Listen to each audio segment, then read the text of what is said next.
सहेज कर रखते गए और उसको विकास कर। किसान की विरासत, धरती के वनस्पति संसाधन, एक अधिकार जिसका दुनिया भर के देश करते हैं सम्मान।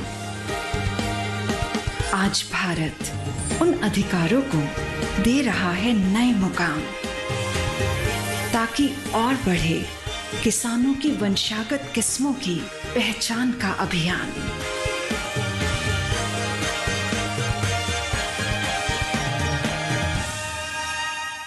नमस्कार किसान भाइयों बहनों, आप देख रहे हैं दूरदर्शन किसान। कृषि दर्शन की एक नई कड़ी में मैं अदिति शर्मा आप सभी का स्वागत करती हूं। किसान भाइयों बहनों, आज के हमारे इस कार्यक्रम में खेती किसानी से जुड़ी कुछ अहम जानकारियां हम आपके लिए लेकर आए हैं।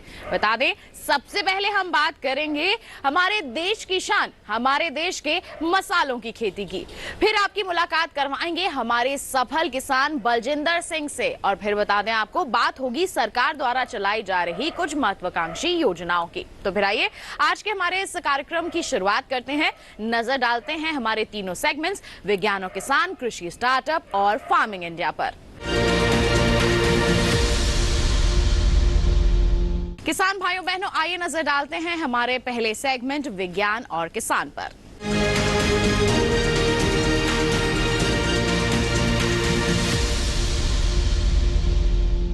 आज के हमारे सेगमेंट में हम बात करने वाले हैं हमारे देश की शान कहे जाने वाले मसालों की। जी हां, हमारे देश में सबसे ज्यादा मसालों का उत्पादन होता है और निर्यात भी काफी अच्छे स्तर पर किया जाता है, जिससे अच्छी आमदनी भी अर्जित की जाती है। तो फिर आइए इन्हीं की खेती के बारे में कुछ बारीकियां आपको भी बताते हैं।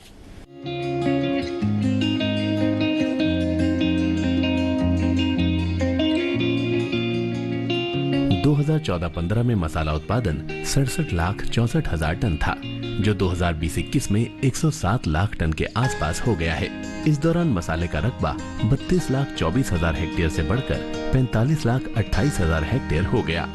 यही वजह है कि सरकार इनके निर्यात पर जोर दे रही है। उम्मीद है कि अगले 5 साल के दौरान मसाला निर्यात दोगुना होकर 10 अरब अमेरिकी डॉलर तक पहुंच जाएगा। ये आंकड़े देश में मसालों के बेहतर भविष्य की ओर इशारा कर रहे हैं। भारत में 52 तरह के मसाले उगाए जाते हैं। इनमें से 16 की खेती उत्तर प्रदेश में भी होती है। खासतौर से हल्दी, अदरक, मिर्च, लहसुन, धनिया, मेथी, सौंफ, अजवाइन, कलौंजी और सोया उत्तर प्रदेश में उगाए जा रहे हैं। बेहतर उपज के धनिये की आजाद धनिया 1, आजाद धनिया 2 और पंत हरीतिमा किस्में चुन सकते हैं। कलौंजी के लिए आजाद कलौंजी बेहतर है। इसी तरह आजाद सौंफ, आजाद मेथी 1, आजाद मेथी 2, आजाद अजवाइन 1 जैसी उन्नत किस्में आप चुन सकते हैं। ऊसर और पथरीली जमीन को छोड़कर मसालों की खेती किसी भी तरह की मिट्टी में की जा सकती है। यूपी में बीजीय मसालों की बुआई का सही वक्त अक्टूबर और नवंबर है। बुआई के समय खेत में नमी की उचित मात्रा होना जरूरी है। बीजीय मसाला उत्पादन में खेत की तैयारी काफी महत्वपूर्ण है। खेत तैयार करते समय 20 से 25 टन गोबर या कंपोस्ट खाद मिट्टी में मिला लें। हर फसल के लिए नाइट्रोजन, फास्फोरस और पोटाश की मात्रा निर्धारित है। नाइट्रोजन की आधी, फास्फोरस और पोटाश की पूरी खुराक को आखिरी जुताई के समय डालना चाहिए। बाकी बची नाइट्रोजन बुआई के 40 से 45 दिन बाद खड़ी फसल में डाली जाएगी। रबी में बोई गई फसलों में 15 से 20 दिनों के अंतराल पर हल्की सिंचाई करते रहें। पौधों में अच्छी बढ़वार के लिए बुआई के 20 से 25 दिन बाद पहली और फिर इतने ही दिन बाद दूसरी निराई गुड़ाई कर लें। धनिया और सौंफ में माहू कीट का हमला दिखाई देता है। इनमें पाउडरी मिल्ड्यू यानी चोइडल असीता रोग भी हो जाता है। इसी तरह विल्ट का प्रकोप भी कई बार दिखाई देता है। ये फफूंद जनित रोग है। बुआई से 2 हफ्ते पहले जैव रसायन मिट्टी में मिला देंगे तो विल्ट का खतरा नहीं रहेगा। अब सवाल उठता है कि कटाई कब करनी है। धनिये में जब बीज के छत्रकों का रंग पीला पड़ जाए तो कटाई कर लें। कलौंजी की फसल 125 से 140 दिन में तैयार होती है। जब फलियों का रंग पीला हो जाए तो कटाई कर लेनी चाहिए। अजवाइन भी करीब 125 दिन में तैयार हो जाती है। कटाई के बाद अजवाइन के बंडल बनाकर धूप में सुखाएं और फिर उसके बाद डंडों से पीटकर दाने अलग कर लें। अगर आप धनिये का पाउडर बनाना चाहते हैं तो बीज का हरा रंग भूरा होने से पहले ही कटाई करनी होगी। इससे पाउडर का रंग हरा ही रहेगा और उसमें खुशबू भी महकती रहेगी। दानों के लिए भूरा रंग होने पर ही कटाई करनी होगी। कोरोना महामारी के दौरान मसालों को स्वास्थ्य पूरक के तौर पर मान्यता दी गई। इससे मसालों की मांग और भी ज्यादा बढ़ गई है। खासतौर से हल्दी, अदरक, जीरा और मिर्च जैसे मसालों का निर्यात काफी ज्यादा बढ़ गया है। तो ये था सेगमेंट विज्ञान और किसान, जिसमें आपने मसालों की खेती के बारे में जाना। इसी के साथ बता दें, कार्यक्रम में वक्त हो चला है एक छोटे से ब्रेक का। आप कहीं मत जाइए, हम जल्द ही हाजिर होंगे। बने रहिए दूरदर्शन किसान पर, देखते रहिए कार्यक्रम कृषि दर्शन।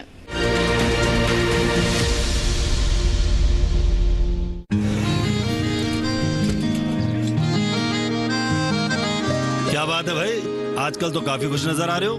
क्यों ना हो, अब मैं ऑर्गेनिक खेती जो कर रहा हूँ ये पूरा प्राकृतिक है, ऑर्गेनिक है। इसमें हमारे खेत, हमारी फसल और हमारी जेब सब फायदे में होते हैं और इसमें लागत भी कम है। जी हाँ, आप भी ऑर्गेनिक खाद का प्रयोग करें, अपनी फसल और मिट्टी को तंदुरुस्त बनाएं और आपकी आमदनी में इजाफा करें। अधिक जानकारी के लिए किसान call centre toll free number 1800-180-1551 पर कॉल करें और लॉग ऑन करें kisan.gov.in और farmer.gov.in। कृषि और किसान कल्याण मंत्रालय द्वारा किसान हित में जारी।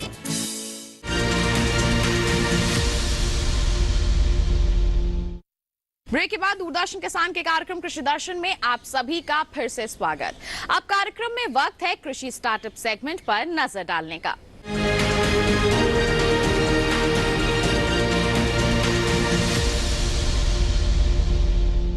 आज के हमारे सेगमेंट में हम आपकी मुलाकात करवाएंगे बीज उत्पादन करने वाले एक सफल किसान से। जी हां, ये लुधियाना के निवासी हैं, नाम है इनका बलजिंदर सिंह। किस तरह से बीज उत्पादन के क्षेत्र में इन्होंने सफलता हासिल की है, कृषि के क्षेत्र में अहम योगदान दिया है और अन्य किसानों को भी इस ओर प्रेरित कर रहे हैं। आइए जानते हैं इनकी कहानी इन्हीं की जुबानी।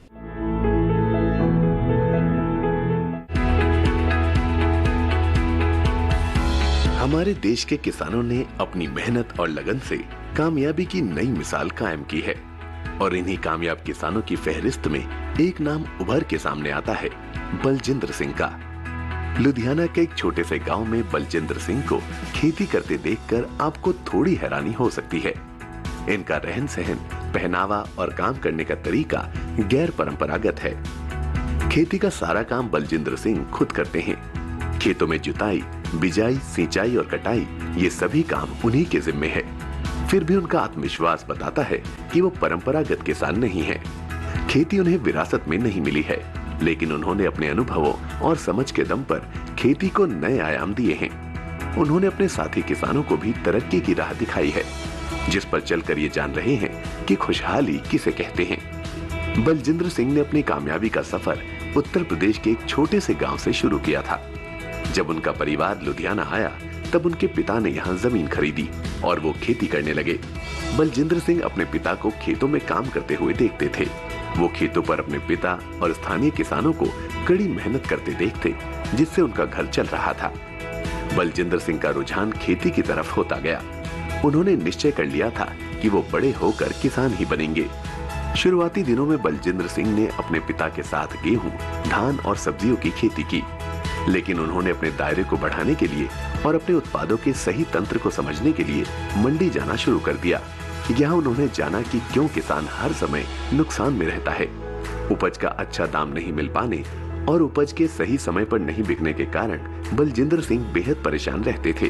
खेती में आगे अच्छा करने के उद्देश्य से इन्होंने बीज उत्पादन करना शुरू करना चाहा, जिसके लिए इन्होंने बीज उत्पादन के विषय में 5 साल कड़ी मेहनत और प्रशिक्षण लिया, जिसके फलस्वरूप बलजिंदर सिंह बीजों के विषय में अधिकांश चीजें जान चुके थे। वो ये जान चुके थे कि बीजों का काम खेती से ज्यादा मुनाफे का है, लिहाजा उन्होंने बीजों का काम करना शुरू कर दिया और ये उनके जीवन का अहम फैसला था। एक ऐसा फैसला जो उनके आगे बढ़ने की नई राहें खोल सकता था। उन्होंने 10 एकड़ जमीन में बीजों का काम शुरू किया। स्थानीय किसान विश्वास पर बलजिंदर सिंह से बीज खरीदने लगे। बलजिंदर सिंह बीजों का इस्तेमाल पहले अपने खेतों में करते और गुणों की परख के बाद ही वो दूसरे किसानों को बीज बेचते थे। धीरे धीरे स्थानीय किसानों के बीच बलजिंदर सिंह ने विश्वास जमा लिया और वो प्रगति की राह पर आगे बढ़ने लगे। हौसला बढ़ा तो बलजिंदर सिंह बीजों की नई नई किस्में तैयार करते और किसानों को बेचते। उन्होंने बीजों की पैकिंग भी शुरू कर दी। अब वो किसानों को पैक किए हुए बीज बेचने लगे। उनके इस काम ने उन्हें नई पहचान दिलाई और साथ ही आर्थिक संपन्नता भी उनके घर आई। बलजिंदर सिंह किसानों को केवल बीज ही नहीं बेचते, बल्कि उन्हें बीजों के बारे में महत्वपूर्ण जानकारियां भी देते हैं। आज बलजिंदर सिंह किसानों को गेहूं और धान के बीज सप्लाई कर रहे हैं। वो चाहते हैं कि किसान बीज के व्यापार में आए और अधिक से अधिक मुनाफा कमाए। बलजिंदर सिंह का मानना है कि खेती को समझदारी और वैज्ञानिक ढंग से किया जाए तो ये मुनाफा देने वाला काम है। वो युवा किसानों से इतना ही कहना चाहते हैं कि वो खेती से जुड़ें और बीज उत्पादन कर ज्यादा से ज्यादा आमदनी कमाएं। तो ये थे हमारे आज के सफल किसान बलजिंदर सिंह, जिनकी सफलता की दास्तान आपने जानी हमारे सेगमेंट कृषि स्टार्टअप में। बता दें, इसी के साथ कार्यक्रम में वक्त हो चला है एक और छोटे से ब्रेक का। आप कहीं मत जाइए, हम जल्द ही हाजिर होंगे। बने रहिए दूरदर्शन किसान पर, देखते रहिए कार्यक्रम कृषि दर्शन।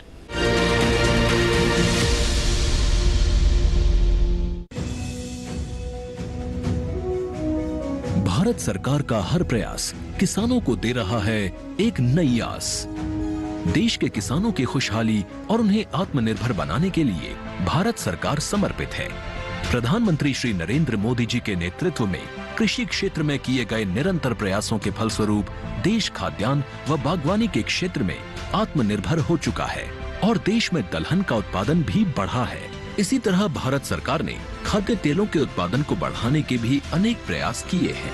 इसी क्रम को आगे बढ़ाते हुए माननीय प्रधानमंत्री श्री नरेंद्र मोदी जी के नेतृत्व में भारत सरकार ने दूरदर्शी निर्णय लेते हुए राष्ट्रीय खाद्य तेल मिशन ऑयल पाम की शुरुआत की है। इस मिशन से देश भर के किसानों को बहुत लाभ मिलेगा। कृषि के पूंजी निवेश में वृद्धि होगी, खाद्य तेल आयात पर देश की निर्भरता कम होगी और रोजगार के नए अवसर पैदा होंगे। खाने के तेल में आत्मनिर्भरता के लिए अब राष्ट्रीय खाद्य तेल मिशन ऑयल पाम का संकल्प लिया गया है। इससे किसानों को तो सीधा लाभ होगा ही, गरीब और मध्यम वर्ग के परिवारों को सस्ता और अच्छी क्वालिटी का तेल भी मिलेगा।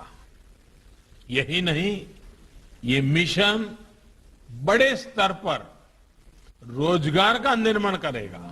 इस मिशन के अंतर्गत ऑयल पाम का रकबा और पैदावार बढ़ाने पर जोर देने के लिए सरकार ने 11,000 करोड़ रुपए से अधिक की सहायता राशि निर्धारित की है।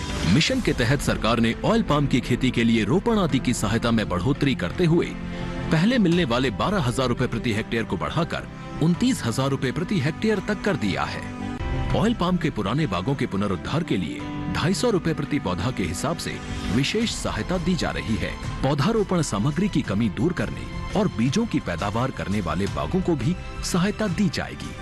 इसके तहत 15 हेक्टेयर ऑयल पाम उद्यान के लिए 80 लाख रुपए तक की सहायता राशि दी जाएगी। इसके अलावा नर्सरी विकास के लिए 40 लाख रुपए तक तय किए गए हैं। पूर्वोत्तर और अंडमान राज्यों के लिए विशेष सहायता का भी प्रावधान है। ऑयल पाम के किसान ताजे फलों के गुच्छे यानी FFB का उत्पादन करते हैं, जिनकी वर्तमान में कीमतें अंतर्राष्ट्रीय मूल्यों में उतार चढ़ाव के आधार पर तय होती हैं। पहली बार केंद्र सरकार ताजे फलों के गुच्छे की कीमत के लिए किसानों को आश्वासन दे रही है। ये व्यवहार्यता मूल्य यानी VP कहलाएगा, यानी किसानों को कोई घाटा नहीं होने दिया जाएगा। व्यवहार्यता मूल्य VP तय करने की शुरुआत 1 नवंबर से होगी और अगले वर्ष 31 अक्टूबर तक जारी रहेगी। इसे ऑयल पाम वर्ष कहा जाएगा। इस योजना के तहत वर्ष 2025-26 तक ऑयल पाम का रकबा 6.5 लाख हेक्टेयर सृजित करने और कच्चे ऑयल पाम की पैदावार वर्ष 2025-26 तक 11.20 लाख टन पहुंचाने का लक्ष्य निर्धारित किया गया है। सरकार के इस महत्वपूर्ण निर्णय से देश में ऑयल पाम की खेती करने वाले किसानों में विश्वास पैदा होगा और वे खेती का रकबा बढ़ाएंगे। इस तरह पाम ऑयल का उत्पादन भी बढ़ेगा, जिससे किसानों की आय बढ़ेगी और ग्रामीण अर्थव्यवस्था भी सुदृढ़ होगी।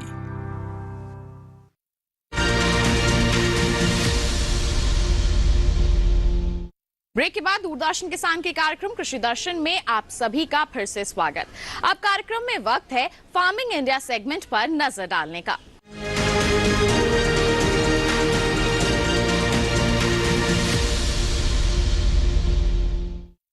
हमारी सरकार ने कई महत्वाकांक्षी योजनाओं की शुरुआत की है ताकि हमारे ग्रामीण क्षेत्र में विकास हो सके, हमारे किसानों के जीवन में उन्नति आ सके, उनकी खेती बाड़ी और भी ज्यादा समृद्ध हो सके। बता दें, आज एक ऐसी ही योजना के बारे में हम आपको बताने वाले हैं। इसका नाम है मृदा स्वास्थ्य कार्ड योजना। नाम से ही जाहिर है कि मिट्टी का स्वास्थ्य किस तरह से बेहतर रखा जा सकता है, इसी के लिए इस योजना की शुरुआत की गई है। एक कार्ड बनता है, जांच होती है आपकी खेत की मिट्टी की, उसके परिणाम आते हैं, तब जाकर पता चलता है कि कौन से तत्वों की कमी है, उसकी पूर्ति आप कर सकते हैं और अपने खेत की मिट्टी को आप स्वस्थ बना सकते हैं। आइए इसी के बारे में आपको विस्तार से जानकारी देते हैं हमारे सेगमेंट फार्मिंग इंडिया में।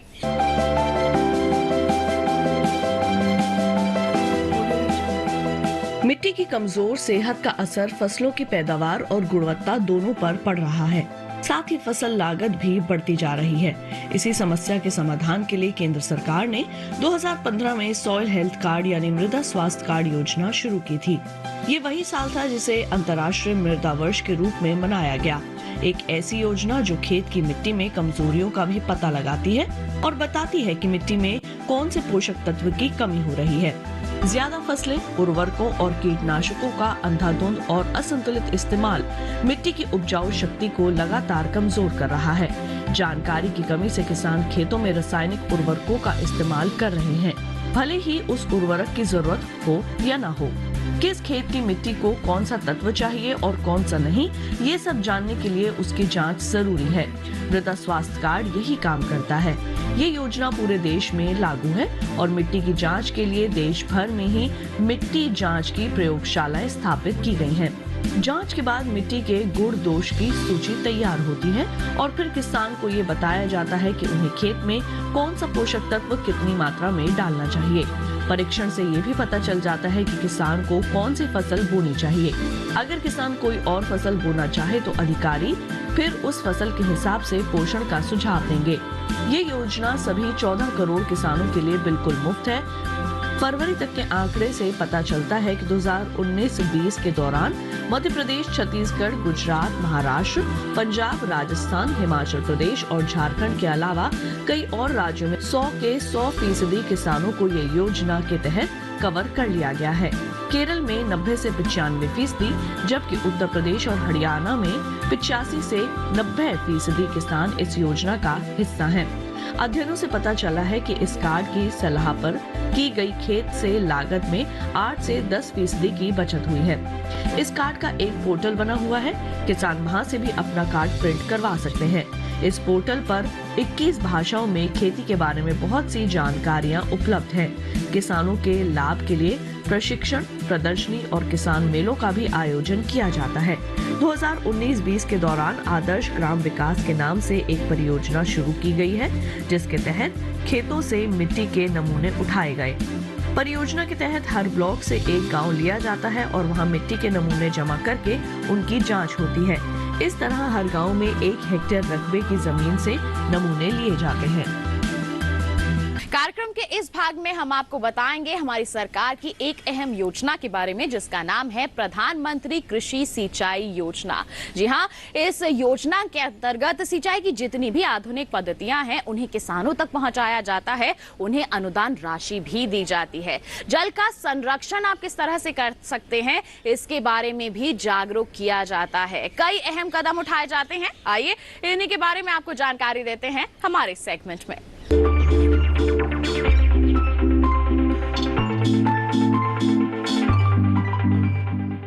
देश में करीब 14 करोड़ हेक्टेयर जमीन पर खेती होती है। 2015 में जब प्रधानमंत्री कृषि सिंचाई योजना शुरू हुई तब 6.5 करोड़ हेक्टेयर जमीन पर ही सिंचाई की सुविधाएं उपलब्ध थी। इसका मतलब ये हुआ कि आधे से भी ज्यादा जमीन बारिश के पानी पर निर्भर थी। जाहिर है वर्षा आधारित इलाकों में पैदावार कम होती है और किसानों को खेती से उतना लाभ नहीं मिल पाता जितना मिलना चाहिए। प्रधानमंत्री कृषि सिंचाई योजना का असल मकसद हर खेत तक पानी पहुंचाना है। यह अम्ब्रेला स्कीम है और इसमें मुख्य रूप से 2 घटकों को शामिल किया गया है। त्वरित सिंचाई लाभ कार्यक्रम यानी AIBP और हर खेत को पानी के भी 4 उप घटक हैं, जैसे command area development, surface miner irrigation, जल निकायों की मरम्मत, नवीनीकरण और बहाली तथा चौथा भूजल विकास। इसके अलावा सिंचाई योजना में दूसरे मंत्रालयों के भी 2 घटकों को शामिल किया गया है। पहला घटक प्रति बूंद अधिक उपज है, जो केंद्र कृषि मंत्रालय के कृषि, सहकारिता और किसान कल्याण विभाग की ओर से कार्यान्वित किया जा रहा है। दूसरे घटक का नाम वाटरशेड विकास है। इसका कार्यान्वयन ग्रामीण विकास मंत्रालय का भूमि संसाधन विभाग कर रहा है। सिंचाई योजना का उद्देश्य खेत तक पानी की पहुंच को बढ़ाना और सुनिश्चित सिंचाई के तहत खेती योग्य क्षेत्र का विस्तार करना था। इसके अलावा खेत में पानी के उपयोग की दक्षता में सुधार करना और स्थायी जल संरक्षण प्रथाओं को पेश करना भी इसमें शामिल था। पानी की बचत इस योजना का बहुत महत्वपूर्ण पहलू है। 2020-21 के दौरान इस योजना के तहत 9,38,000 हेक्टेयर फसलों को सूक्ष्म सिंचाई के तहत लाया गया। इसमें टपक और फव्वारा दोनों तरह की सूक्ष्म विधियां शामिल है। 2021-22 के लिए हर खेत को पानी के अंतर्गत 899 करोड़ रुपए के बजट का प्रावधान किया गया। प्रति बूंद अधिक उपज के लिए 4,000 करोड़ रुपए को और वाटरशेड डेवलपमेंट के मद में 2,000 करोड़ रुपए का प्रावधान किया गया है।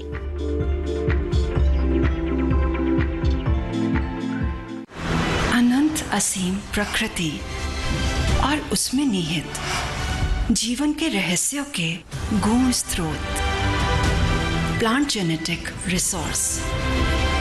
अपनी बायोडायवर्सिटी के संरक्षण और संवर्धन के लिए भारत पूरी तरह संवेदनशील है। वैज्ञानिक दृष्टि और समृद्ध कृषि परंपरा के साथ भारत जैविक विविधता के संरक्षण के लिए प्रतिबद्ध है।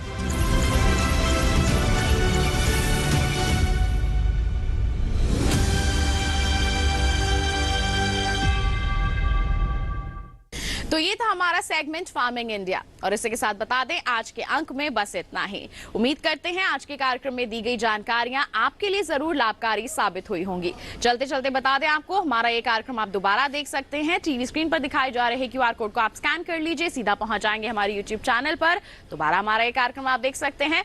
आपको बता दें आप हमें ईमेल भी कर सकते हैं। ईमेल ID है हमारी krishidarshan@gmail.com। आप हमें पत्र भी लिख सकते हैं। पता है हमारा कृषि दर्शन, कमरा नंबर 58, CPC दूरदर्शन, खेलगांव, नई दिल्ली 110049। तो इसी के साथ आज के लिए इतना ही। अगले अंक में फिर होंगे हाजिर, तब तक के लिए हमें दीजिए इजाजत, लेकिन आप बने रहिए दूरदर्शन किसान पर। नमस्कार।